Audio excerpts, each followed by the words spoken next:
નમસ્કાર, આપ જોઈ રહ્યા છો સંદેશ વિશ્લેષણ. હું છું પ્રીતિ. કોરોનાના કહેર વચ્ચે હવે વિદેશ જવાના નિયમોમાં છૂટછાટ જોવા મળી રહી છે. અમેરિકા અને બ્રિટન જેવા દેશોએ નિયમોમાં ફેરફાર કર્યા છે. અમેરિકામાં નવેમ્બર મહિનાથી વિદેશી પ્રવાસીઓના આગમનને લઈને છૂટછાટ આપવામાં આવશે. રસીના બંને ડોઝ લીધેલા હોય તેવા લોકોને ક્વોરન્ટાઇન થવું નહીં પડે. પ્રવાસીએ બોર્ડિંગના 3 દિવસ પહેલા કોવિડ ટેસ્ટ કરાવવો પડશે, જે નેગેટિવ હોવો જરૂરી છે. જો કે બ્રિટને છૂટછાટ તો આપી છે, પરંતુ તેના નિયમો વધુ આકરા છે. બ્રિટનની માન્ય એવી એસ્ટ્રાઝેનેકા મોડર્ના રસી લીધેલાને જ માન્યતા અપાઈ છે. આ રસી બ્રિટનમાં લેવામાં આવી હોય તો જ તેમણે મંજૂરી આપશે. રસી લીધી હોવા છતાં ફરજિયાત 10 દિવસ ક્વોરન્ટાઇન રહેવું પડશે. ક્વોરન્ટાઇન પીરિયડ બાદ RT-PCR ટેસ્ટ પણ ફરજિયાત છે, અને જો RT-PCR ટેસ્ટ નેગેટિવ આવે તો જ બ્રિટનમાં ફરવાની છૂટ આપવામાં આવશે. તો આ તરફ કેનેડાએ 5 મહિના બાદ ભારતથી સીધી ફ્લાઇટને મંજૂરી આપી છે, એટલે કે હવે કેનેડા જવું હશે તો થર્ડ કન્ટ્રી ટ્રાન્ઝિટ ઓપ્શનની જરૂર નહીં પડે.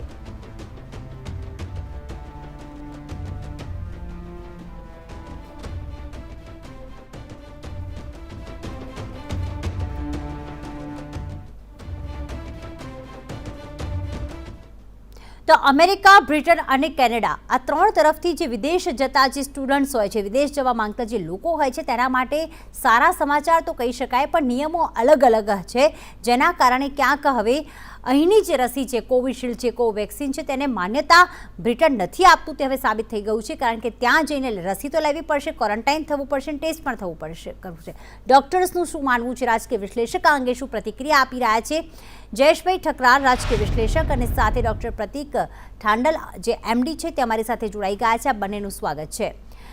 જયેશભાઈ, જે રીતે કોરોનાના કેસ હવે ધીરે ધીરે ભારત દેશમાં ઘટી રહ્યા છે, પણ હા, ત્રીજી લહેર કેટલાક રાજ્યોમાં, મહારાષ્ટ્ર છે કે ત્યાં આવી છે, પણ કેસ ઘટી રહ્યા છે, તો આ તરફ અમેરિકા છે, બ્રિટન છે, કેનેડા એવા કેટલાક નિર્ણયો લઈ રહી છે કે જે ભારત માટે કે વિદેશ જવા માંગતા જે લોકો હોય છે તેના માટે સારા સમાચાર કહી શકાય.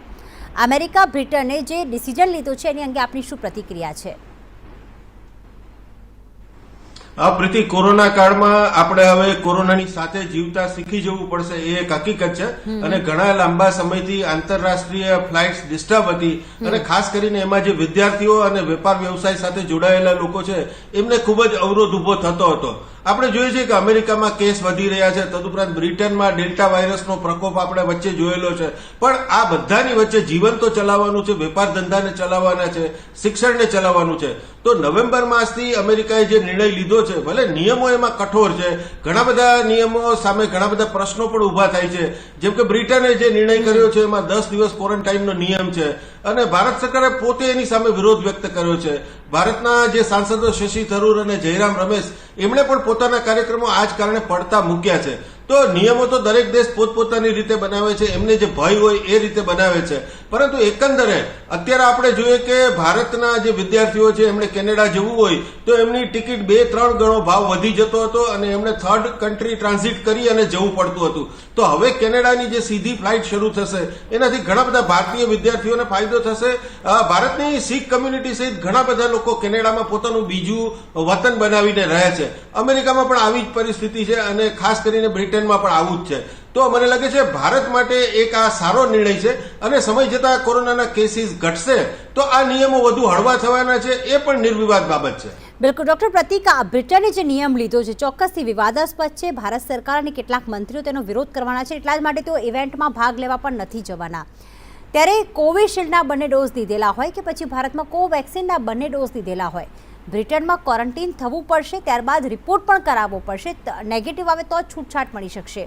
ખાસ આ નિર્ણય અંગે એઝ અ ડૉક્ટર, કારણ કે અહીંયા તમે બંને રસીના ડોઝ લઈ લીધા છે તો પછી તમે સુરક્ષિત છો કે કોરોના તમારી એન્ટીબોડી ક્રિએટ થઈ ગઈ છે, તો પછી બ્રિટન સરકારના આ નિર્ણયને આપ કઈ રીતે જુઓ છો?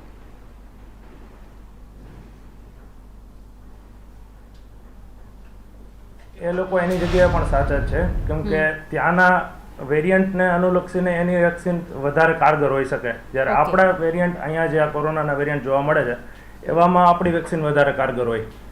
તો ત્યાં જઈને એની વેક્સિન લેવી પણ વધારે જરૂરી હોય એવું લાગે છે. ઓકે, ચોક્કસથી જે વેરિયન્ટ અલગ અલગ હોય છે, ખાસ ડૉક્ટર પ્રતિક, એક વાત એ પણ છે કે અહીંયા જે વિદેશ જતા જે સ્ટુડન્ટ્સ હોય છે કે પછી જે વેપારીઓ હોય છે કે જે અથવા કોઈ પણ વ્યવસાય સાથે જોડાયેલા, પ્રોફેશન સાથે જોડાયેલા લોકો જે કેનેડા, અમેરિકા કે પછી બ્રિટન જવા માંગે છે, કોરોના હજી ગયો નથી, ભલે દેશોએ છૂટછાટ આપી છે, પરંતુ તમે બીજા દેશમાં જ્યારે જાઓ છો ત્યારે શું લાગે છે કે ભારતમાં તમે વેરિયન્ટ અલગ છે, ત્યાંનો વેરિયન્ટ અલગ છે, તો શું તમે કોરોના સંક્રમિત વધુ થઈ શકે છે? આપણું શરીર તેને એક્સેપ્ટ કરવામાં કદાચ ગંભીર પરિસ્થિતિમાં આપણે મુકાઈ શકીએ છીએ ખરી? એ અંગે આપનું શું કહેવું છે?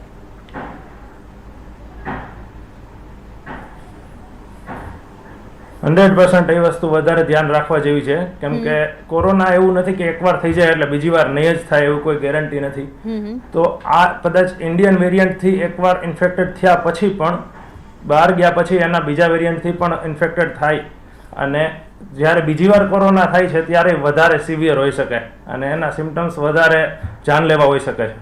ઓકે ડૉક્ટર પ્રતિક, અત્યારે જ્યારે અલગ અલગ દેશો જ્યારે પરવાનગી આપશે ત્યારે લોકો વિદેશ જશે, પરંતુ પહેલાંની સ્થિતિ, 2 વર્ષની સ્થિતિ અને અત્યારની સ્થિતિ અલગ છે. જે લોકો વિદેશ જાય છે બાય ફ્લાઇટ અને પછી ત્યાં દેશમાં ત્યાં વસવાટ કરે છે, ત્યારે એવા લોકોએ ત્યાં જઈને પણ શું ધ્યાનમાં રાખવું જોઈએ, વિદેશમાં જઈને પણ?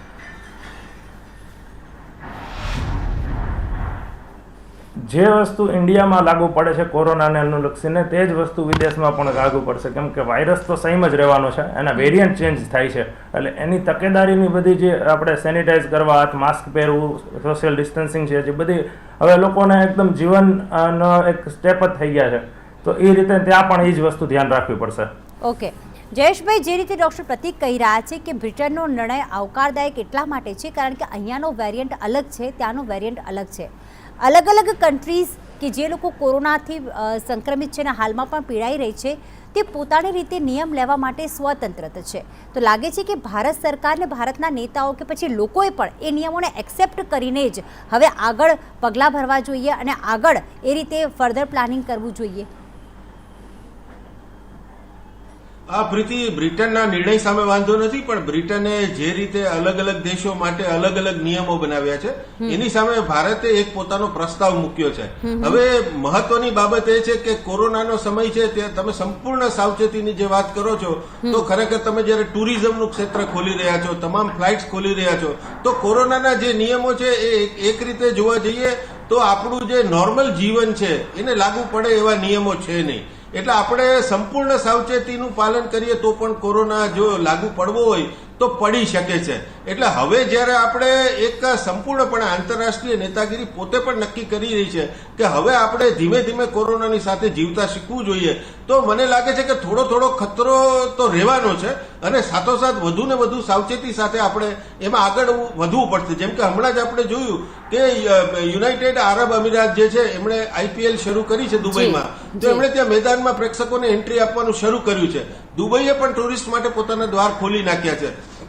તો ધીમે ધીમે આપણે ન્યૂ નોર્મલ તરફ આગળ વધી રહ્યા છીએ અને ચોક્કસપણે પ્રત્યેક વ્યક્તિએ કોરોનામાં સ્વયં શિસ્ત રાખવી તો જરૂરી જ છે, પરંતુ હવે જ્યારે તમે વેપાર ધંધા, શિક્ષણ સહિત સામાન્ય જીવન તરફ આગળ વધી રહ્યા છો, તો એક આશા એ રાખવી પડે કે કોરોનાના કોઈ નવા વેરિયન્ટ ના આવે. તદુપરાંત આપણે જેટલા પ્રિકોશનરી મેઝર્સ લઈ શકાય એ લેવા જોઈએ, પરંતુ આખા વિશ્વને તમે સંપૂર્ણપણે બંધ તો રાખી જ ના શકો. એટલે મને એવું લાગે છે કે અમેરિકાએ જે નિર્ણય લીધો છે ખાસ કરીને એ આવકારદાયક છે. તદુપરાંત હજુ આપણે મેક્સિકો, કેનેડાએ હજુ આપણા માટે સંપૂર્ણ દરવાજા ખોલ્યા નથી. તો આવી રીતે અલગ અલગ દેશો પર ધીમે ધીમે વેઇટ એન્ડ વોચની પરિસ્થિતિમાં છે. હવે જ્યારે ધીમે ધીમે કોરોનાના કેસ વધુ ને વધુ ઘટતા જશે તો મને લાગે છે બધું જ પૂર્વવત થઈ જશે. બિલકુલ, પરંતુ લાગે છે કે પહેલાં માત્ર દ્વાર ખોલી દેવા, પરંતુ એની સુરક્ષાની જવાબદારી અને સાથે જ આપણે ચોક્કસ એ આશા રાખી કે કોરોનાનો નવો વેરિયન્ટ ન આવે, પરંતુ જો કદાચ કોરોના ફરી આવે તો આ વખતની પહેલી લહેરમાં જે સ્થિતિ થઈ હતી કે અલગ અલગ દેશમાં જે સ્ટુડન્ટ્સ ફસાયેલા હતા, જે સ્નેહીજનો ફસાયેલા હતા, જેના કારણે અહીંયા તેમના જે સગાવાલા છે તે ચિંતિત હતા કે તેઓ ક્યારે પરત આવશે, અને ત્યાંથી પરત લાવવા માટે ખાસ ભારત સરકાર દ્વારા કેટલા પ્રયાસો પણ કરવામાં આવ્યા, પણ ત્યાં સુધી તમામ લોકો ચિંતિત હતા. તો લાગે છે કે હવે દેશોએ પ્રવેશ આપવાની શરૂઆત કરી છે, પણ જો ત્યાં કોરોનાનો કહેર ફરી આવે છે, લોકડાઉન કે પછી કોઈ સખત પગલાં લેવામાં આવે છે, તો તેમને પોતાના દેશ પાછા મોકલવાની અથવા તો ત્યાં તેમની સુરક્ષા કરવાની જવાબદારી પણ એ દેશે લેવી જ પડશે. પ્રીતિ, એ તો ચોક્કસ બાબત છે કે જે વ્યક્તિ જ્યાં રહેતી હોય એમની જે જવાબદારી બની રહે છે. જેવી રીતે આપણે લેબર્સના કિસ્સામાં પણ જોયું કે જયારે લોકડાઉન લાગુ પડવામાં આવ્યું હતું ત્યારે સરકારે અપીલ કરેલી કે જે મજૂરો જ્યાં રહે છે ત્યાં કારખાનાના માલિકોએ એમની જવાબદારી લેવી જોઈએ. તો આ તો એક ઇન્ટરનેશનલ લોની બાબત છે કે જયારે કોઈ પણ વ્યક્તિ જ્યાં ત્યાં ફસાયેલું હોય તો એ જે તે ઓથોરિટીની એ જવાબદારી, જે તે સરકારની એ જવાબદારી બને છે. પરંતુ પ્રીતિ, આપણે સમજવું જોઈએ કે આ જો અને તો જેવી બાબત છે. તમામ લોકો જાણે છે કે કોરોનાની થર્ડ વેવનો ખતરો છે, પણ ઘણા બધા લોકો માને છે કે ઘણા બધા દિવસથી કોરોના કાબુમાં છે. પરંતુ આ બધાની વચ્ચે પણ આપણે જોઈએ છે કે અમેરિકામાં અચાનક જ કેસમાં ઉછાળો આવી જાય છે. આપણે આપણા દેશનું પણ જોઈએ તો ભારતમાં, કેરળમાં કેસ ઘટી જાય છે, ફરી પાછા કેસમાં ઉછાળો આવે છે. સતત લગભગ 2 મહિનાથી દેશમાં 300-400 લોકો દરરોજ કોરોનાથી મૃત્યુ પામી રહ્યા છે. આ સંપૂર્ણ શેકી પરિસ્થિતિ છે. એમાં એક ચોક્કસ તર્ક ઉપર આવવું કે કોરોનાની ત્રીજી વેવ આવશે કે કેમ, અથવા તો ક્યારે આવશે તે નિશ્ચિત નથી.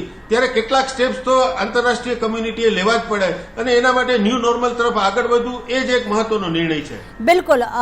ખાસ ડોક્ટર પ્રતિક, એ વાત પણ છે કે દરેક દેશ એવું ઈચ્છે છે, જેમ કે ભારત દેશમાં કોવેક્સિન અને કોવિશિલ્ડને વધારે પ્રાધાન્ય આપવામાં આવે છે. જે રીતે બ્રિટને કહ્યું કે એસ્ટ્રાઝેનેકા છે, ફાઇઝર, એટલે કે જે દેશની અલગ અલગ વેક્સિન છે તે વેક્સિનને તે વધારે પ્રાધાન્ય આપી રહ્યા છે, કારણ કે જે તે દેશમાં તે તેના વેરિયન્ટના આધારે બનેલી છે ને એટલા જ માટે એ નિયમ બનાવ્યો છે. આપનું શું માનવું છે કે જે સ્ટુડન્ટ્સ છે કે પછી જે લોકો છે જે બ્રિટન, અમેરિકા અને કેનેડા જવા માંગે છે અથવા તો અન્ય દેશ જ્યારે પ્રવેશ આપશે તો ત્યાં જઈને અહીંયા જો કોવિશિલ્ડના બંને ડોઝ લીધેલા હોય તો પછી ત્યાં જઈને જો એ ફરજ પાડે કે આ વેક્સિન તમારે લેવી પડશે તો ડોક્ટર્સ એ અંગે શું સલાહ આપે છે કે તરત જ બીજી વેક્સિન બીજી કંપનીએ લઈ શકાય છે ખરી?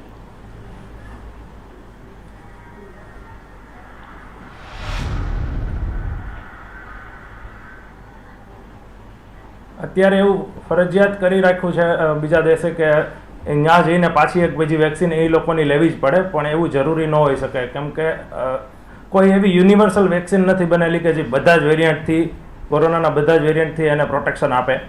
પણ મોસ્ટલી બહારની જે વેક્સિન હોય તે ત્યાંના વેરિયન્ટને અનુલક્ષીને બનેલી હોય, જેથી ત્યાંના જો એને બીજા દેશમાં રહેવું હોય ઇન્ડિવિજ્યુઅલને તો તે ત્યાંના વેરિયન્ટથી એને વધારે પ્રોટેક્શન આપે, તો એ લેવી તો જોઈએ જ. પણ બે વેક્સિન વચ્ચે અંતર કેટલું હોવું જોઈએ એ હજી સુધી કોઈ ગાઈડલાઈન એના માટે છે નહીં. ઓકે, બિલકુલ ચોક્કસ. એટલે કે અમેરિકા, બ્રિટન અને કેનેડાની ફ્લાઇટ્સ અને સાથે જ અમેરિકાએ નવેમ્બરથી દરવાજા તો ખોલી દીધા છે, પરંતુ કોરોનાની ગાઈડલાઇનનું કરવું તો પાલન કરવું એટલું જ જરૂરી બની ગયું છે. ખૂબ ખૂબ ધન્યવાદ ડૉક્ટર પ્રતિક અને જયેશભાઈ ચર્ચામાં ભાગ લેવા બદલ. અને હવે નજર કરીએ સંદેશ ન્યૂઝપેપરમાં છપાયેલા અન્ય મોટા સમાચારો પર. સંદેશ ન્યૂઝપેપર પર છપાયેલા તમામ મહત્વના સમાચારો પર એક નજર. અખાડા પરિષદના અધ્યક્ષ મહંત નરેન્દ્ર ગિરીનું શંકાસ્પદ સ્થિતિમાં મોત. દરિયાના માર્ગે ગુજરાતમાં 150 કરોડનું ડ્રગ્સ ઘુસાડવાનું ષડયંત્ર, ઈરાન પાક માફિયાનું. સીએમ ભૂપેન્દ્ર પટેલે નવી દિલ્હી જઈને પીએમ નરેન્દ્ર મોદીનું માર્ગદર્શન મેળવ્યું. ડોક્ટર નીમાબહેનના રાજીનામાથી પદ ખાલી. સોમવારે વિધાનસભા અધ્યક્ષ માટે ચૂંટણી. હવે સચિવાલય સ્વર્ણિમ સંકુલોમાં મુલાકાતીઓને પાસ વગર નો એન્ટ્રી. સોલા સિવિલમાં ટ્રાયલ રસી લેનારાને હજુ સુધી રસીના સર્ટિફિકેટ મળ્યા જ નથી. દેશભરમાં એક્ટિવ કેસની સંખ્યા 183 દિવસ પછી સૌથી ઓછી ઘટીને 3,18,181 થઈ. ઉત્તરાખંડના ચમોલીમાં વાદળ ફાટતા તબાહી. રશિયાની પમ યુનિવર્સિટીમાં વિદ્યાર્થી દ્વારા ફાયરિંગ, 8ના મોત. બિટકોઇનમાં પ્રારંભિક ઉછાળા બાદ 8% તીવ્ર ઘટાડો નોંધાયો. કંગનાએ કેસ ટ્રાન્સફરની માંગ કરી. જાવેદ અખ્તર સામે ખંડણીનો આરોપ પણ મૂક્યો. દેશ, પ્રદેશ અને વિદેશના તમામ મહત્વના સમાચાર જાણવા માટે આપ વાંચતા રહો સંદેશ ન્યૂઝપેપર. બુલેટિનમાં રોકાઈશું એક બ્રેક માટે. આપ જોતા રહો સંદેશ ન્યૂઝ.